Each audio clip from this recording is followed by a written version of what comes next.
Hello, I am Choco, and let's continue my little Deltarune redesign / interpretation series with this next batch of mini bosses and shopkeepers. I won't be drawing every single mini bosses today, but all the shopkeepers are here. If you want to see me draw other Deltarune characters, I have 2 other videos where I draw the fun gang and all the main and secret bosses, so check that out if you're interested. Also, I saw some comments asking about them, but I'm sorry, the mics aren't in this video, I'm sorry. I didn't have any ideas for them. I didn't want to include them if I wouldn't have anything to talk about. Please don't be mad. I'm sure there are other characters you like, right? And one last thing before going over our first character. Spoiler warning, since I will be talking about all Deltarune chapters, there shouldn't be as huge spoilers as last time, but go play the game first if you want to avoid spoilers. Okay, let's start with our very first shopkeeper now. Shom is such an underrated character, especially when you consider the fact that they're the one who introduces us to the Shadow Crystal and telling us we're gonna need a Shadow Mantle. I love their attitude so much, they're so nice even if they have no hope left for the world. Usually kind characters are also optimists, so it's nice to see that Shom is still kind even with how pessimistic they are. They could have easily dismissed us since they don't really have faith in the Delta warriors, but they still help us in our journey and give us the information we need. They even tell us they'll brew a cup of coffee and bring out the blankets for us in chapter 4, what a sweetie. Their design also slaps. The turn-up cat plush, please and thank you. I've talked about it a bit in my last video, but my favorite thing about Shom is their relation to Javel. I love it so much. I love that when asked about Javel in chapter 1, they're not confident at all in our ability to defeat him, but they're just like, yeah, whatever, if he's out at least things will be a bit more fun. In the end, all that Shom seemingly wants to do is play games with Javel. They're so unbelievably bored without him. Bored and sad. King mentioned that they haven't smiled since having to lock Javel up. And yes, Shom has smiling sprites, but maybe King means like a sincere smile. Something I also mentioned in my last video, and I might as well bring up here, is that Shom directly quotes darker yet darker, which doesn't seem that crazy now, but back when chapter 1 first released, it was kind of insane. Caster deniers, I will never understand you. During my sketches, I made a Shom design for how they might have looked like in the past, when they were still the court magician and Javel the court jester. My design is very inspired by the animatic Amnesia Was Her Name by Echo B. Silly. I love this animatic so much, I watched it so many times. If you're a fan of Shom and Javel and you haven't seen this, you absolutely need to check it out, it is so great. Oh, and if you're wondering where that staff I drew them holding comes from, it's from the Fangamer plush. I have to be honest, I found that plush goofy looking. They look like they got stung by a bee, but it's still cute. My favorite detail about the plush is not even the plush itself, but the concept art Toby Fox made when asked about Shom's full body design. I don't know, there's something about that sketch I really like. Anyway, the design was very fun to come up with, since they're a character we don't get to see in full, so you can get creative and make up pretty much whatever you want. For mine, I decided not to overcomplicate it, but still add little details that are cute and fun to draw. So the brown part we see on the sprite below the orange fur turns into a cape or a shawl. It's old and tattered, so it has some patches sewn on it, very fitting for Shom I'd say, as well as a bunch of tassels at the end of it to add some more of that orange. Below the cape, I gave them an old rope. You can see the ends are all tattered and it's tied with a rope, just to give it more shape. I kept the staff similar to the Fangamer one, I just have fun with the shape. Looking back on Toby's sketch, the staff has stitching, which I found really cool. I wish I added that to mine. I guess it wouldn't make sense on a wooden staff though. And I did add a big tail to Shom. Their plush doesn't have one, but Toby Fox commented on it saying that the tail in your mind should be stronger than anything I show you. Which may sound silly, but I really like how he encourages fan interpretation. It's really sweet. I really like the comment that maybe it was torn off by cruel, loving hands. So canonically, I do think Shom shouldn't have a tail. But this is a single illustration for the purpose of showing my own design, and I really wanted to draw them with a big fluffy tail. Please imagine that they had one in the past, but in the present it is torn off. Take my art as a sort of wishful thinking. Anyway, I think that is all for this old cat. Let's go look at the Duke of Puzzle, shall we? Okay, so if I'm being honest, this whole video was kind of an excuse to draw Rouxls. I've wanted to draw him since my first Deltarune video, and you guys have been commenting about him since then, so obviously I couldn't say no. Back when Deltarune first released, he was my favorite character, or at least in my top 3. I can't say if it's really the case anymore, but I still love him a lot. Big fan of extremely pathetic characters over here. But one of the reasons I liked him so much is that his dancer, lesser father, sure reacts like that really doesn't matter to him, but I think that's just pretend. I mean, one of the reasons he wanted to date Lanino and Alnina was to better take care of Lancer. And I like how Lancer takes after him at least a little. He adds an extra E to his stool form, so Rouxls' way of speaking at least sticks with him. I was so happy seeing him for the first time in chapter 3. Like, what are you doing here, dude? And honestly, what was he doing there? Was there an explanation I missed for Lancer and Rouxls being in TV World? Like, they weren't in Chris's inventory as far as I know. But I really don't mind that it makes zero sense that they're even here. If it gives Toby Fox more excuses to give us Rouxls content, and Lancer content, my little boy, that's fine by me. I really hope he'll be in chapter 5. I totally understand why he wasn't in chapter 4, but please, if it really is Asgore's flower shop, then there'll be a new king for him to try being the second in command of.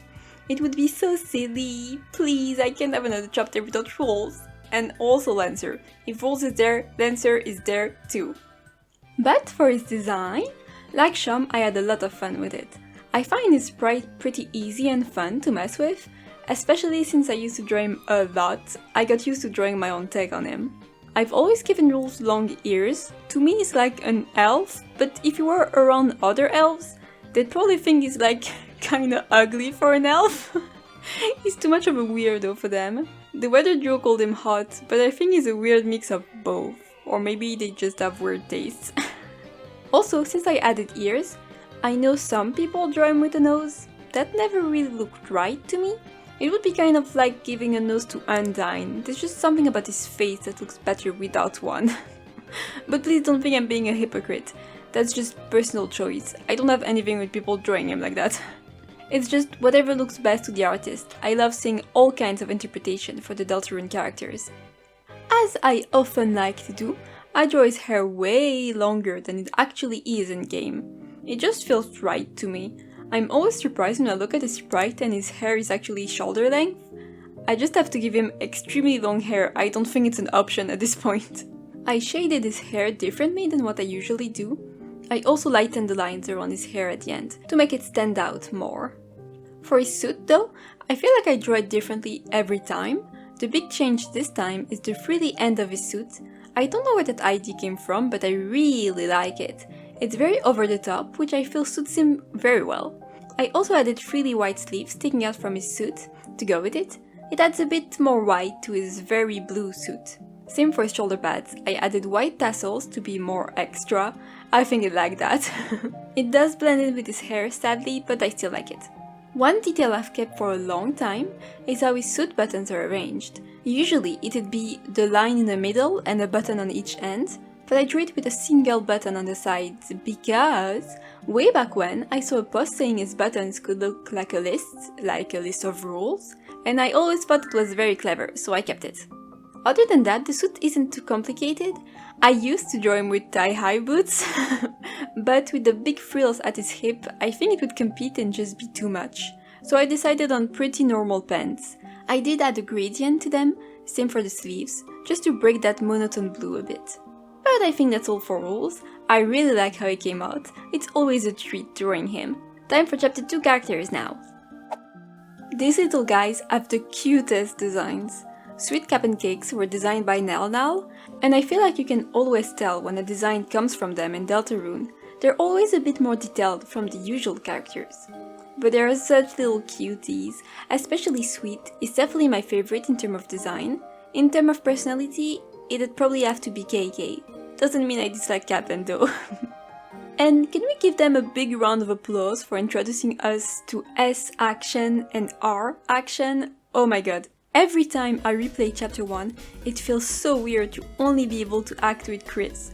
Combat gets much more fun once you can act with the whole party. Thank you Sweet Cap and Cakes for forcing each one of them to dance on their own. We also, of course, got the cute assault dances for the fun gang, especially the Peanuts reference, I love it. Something that I found so funny with Sweet Cabin Cakes is that they have so many themes in the soundtrack. Those three and Spamton have like half the Chapter 2 album, it's crazy. I always found it cute too that they made a little theme for Noelle when you go to their shop with her. They also give us some insight about what's going on in Cyberworld, which I find pretty interesting. Like how Queen was much nicer before the night came along, the music ban that they only talk about, it seems nobody else cares about that in Cyberworld. We also know that Spamton came to them to try and sneak into Queen's manor, which they refused, and that they repaired the trash machine for Rouxls. I wonder if they're known as like little anti-men or something in Cyberworld. There's also this dialogue about the big job they did, which always confused me. They seemed excited about the machine for Rouxls, but KK insists on it being big, and the trash machine isn't that big. The biggest machine/robot is Queen's Gigaform, but it wouldn't make sense for them to work on it. Same for the Neo bodies, so yeah, I still don't really know what they're talking about here. If you do, please tell me in the comments. But anyway, for the designs, they really don't change much. Like I said earlier, the designs are already more detailed, and they even have a full reference sheet. My only little changes are I added a cable tail to Sweet. I think it's very cute and fits him the best. KK has little freckles that are supposed to mimic a radio. Don't mind that he already has that for his chest. And I changed his glove to just gold bracelets. The other two have different colored gloves than their body, but his gloves are green, so I added joints and now they're just his hands. For Kappa it's more subtle. I guess his hoodie is supposed to be more tight-fitting with a belt over it, but I made it looser and the belt is just the bottom of his hoodie. It's a little detail, but I made their laces all different from one another. Sweet is the same as in-game, KK has his looped around his shoes, and Kappen aren't tied. They already all have different shoes from one another, but I wanted to push it just a little further. Something I only noticed at the end is I kinda messed up Sweet's proportions. His head should be bigger than his torso, but I made it about the same size. It might seem like a small detail, but sometimes it's proportion errors like that that might make your art seems off to you. Sadly, I only noticed at the very end of the illustration, so it was a bit too late to fix. I wasn't brave enough to completely redo it. But hopefully you still like these little cuties. Let's move on to the next shopkeeper now. Swatch, Queen's head butler. Swatch doesn't have that much content, since he only ever is in his shop or in the cafe in Castletown. But he's still cool, and he has a very nice design too. Side note, but calling Swatch him feels weird to me. I only realized his pronouns were confirmed during the Spamton sweepstakes while writing the script. Before that, no pronouns were used for Swatch in game, so most people defaulted to they/them for him. And that's how I continued to refer to him since I didn't realize his pronouns had been confirmed. So now it feels like I'm misgendering him, but nope. Toby Fox also called him a him when showing some concept art from chapter 2, so we're all good. Anyway, like I said, Swatch isn't the character we know the most about, but we do know he cares for Queen a lot. At least, I don't think he was simply doing his job as a butler. To me, it seemed like Swatch really thinks Queen deserves all this royal treatment, especially with the "does a woman of Our Lady Grace Excalibur not deserve" dialogue. The items we sell him are also all for Queen. When selling something to him, he states that he's sure she'll enjoy this. So my conclusion is Swatch is the #1 Queen fan. Oh, but one of my favorite pieces of dialogue from him is after he beats Spamton Neo, he talks about the Neo body and the Lightner that created it. And the idea of little ghost Mettaton doodling his dream body on MS Paint, oh, it's both so cute and so sad, it breaks my heart so much. And then of course Swatch talks a bit about Spamton, which is funny how he was kind of the #1 character to get shipped with Spamton back then. But then, after chapter 3's release, it's been completely forgotten. Sorry Swatch, then has too big a competition. And Swatch has the same thing going on than Chum, you can see his full body. But I feel like the rest of his design is pretty straightforward. Black and white suited pants. I don't really see him wearing anything else.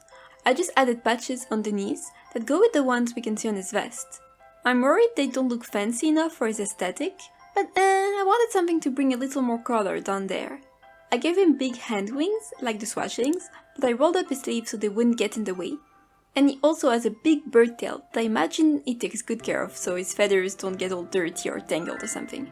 Other than that, he has a pretty simple design. For his shoes I gave him the fancy one with the white parts, I don't know what they're called, but they're very butler-y.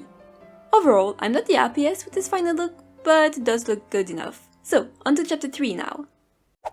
Ramb, or really acted like chapter 3's secret boss, but not actually chapter 3's secret boss. Ramb's a weird one for me. First, of course, because of his weird secret boss mannerism, but also because I have a hard time figuring him out. Like his intent with Chris. I think he genuinely wants Chris to be happy, and the vast majority of people agree that Ramb seems to be a really nice guy, and I agree.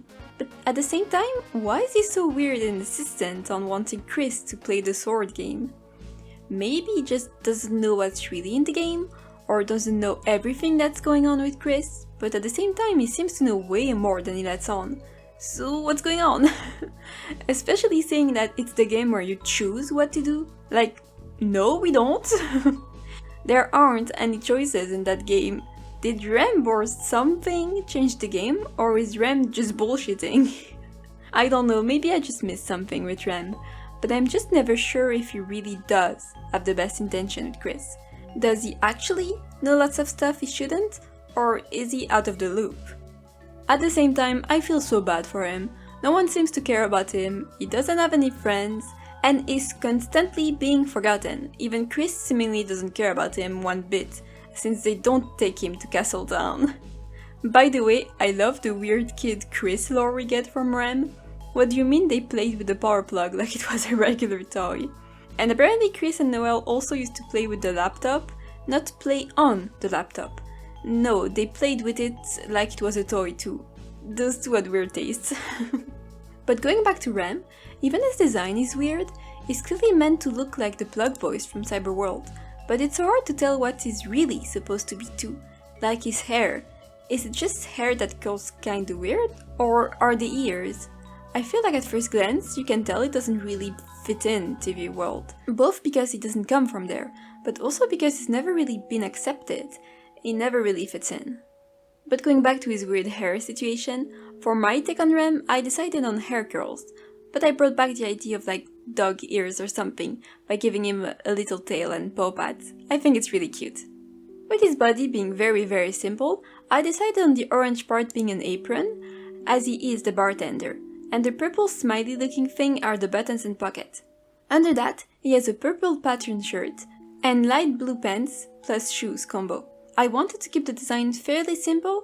I think his design was meant to be pretty simple, besides his face since he can be pretty expressive, but yeah, maybe his design is simple on purpose, because he was never meant to be important, even when he really seems like he is. When you're almost certain he's the secret boss, nope, he only leads you to it. A real mystery, that Ramb. And now that we're done with our little British guy, it's time for the weather.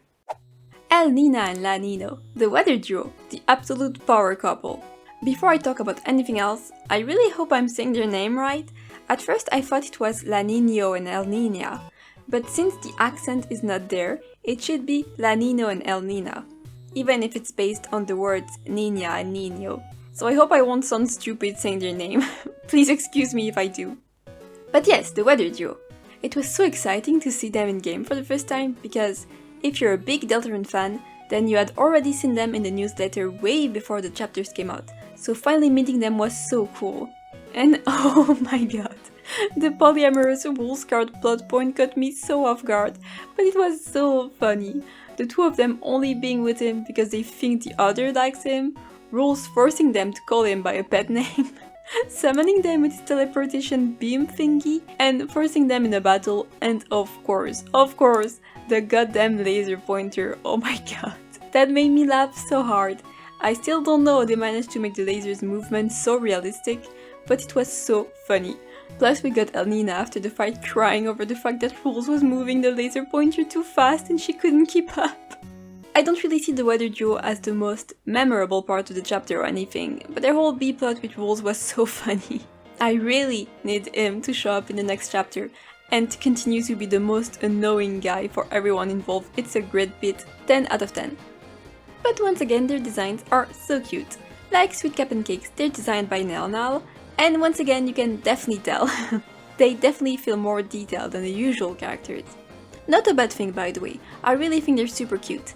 I especially like Elnina's hair, it's a really good bit of design.